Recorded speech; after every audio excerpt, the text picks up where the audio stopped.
Hey there. I am back again here on this channel with a new informative topic for today. You all have browsed websites on the internet but ever wondered how to host one? Today, I am gonna show you how to host your website on GitHub for free. It's very easy to host a website on GitHub and you will be amazed how super easy it is. So, let's get started.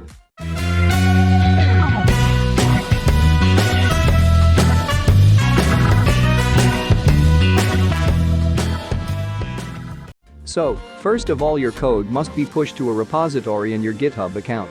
Click on your repository and go to Repository Settings. Click on Settings and you will be landed on the settings page of your GitHub repository. There will be a lot of options there. Scroll down to go to section of GitHub Pages.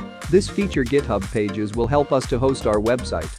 You will see a drop-down which lets you select a branch for your repository which you want to get hosted. In case of multiple branches, you can select an appropriate branch of your choice and use case.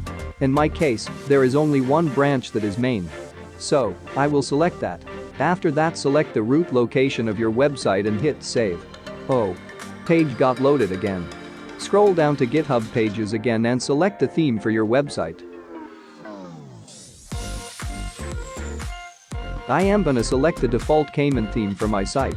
You can customize your site as per your mood or requirement. After that, click on the generated URL in the GitHub Pages section. And voila! Site has been published and hosted on GitHub. Oh yeah. It's looking beautiful. By the way, if you haven't subscribed to my YouTube channel, please subscribe to this channel. And do not skip or exit this video. I am gonna tell you some more information about GitHub Pages. Okay, jumping back to GitHub Pages, there is an option to use your custom domain. So, suppose you have a domain ziz.com somewhere on GoDaddy or Bluehost, you can point that domain here too. So, that's all for today. Thank you so much, and do not forget to like, share and subscribe.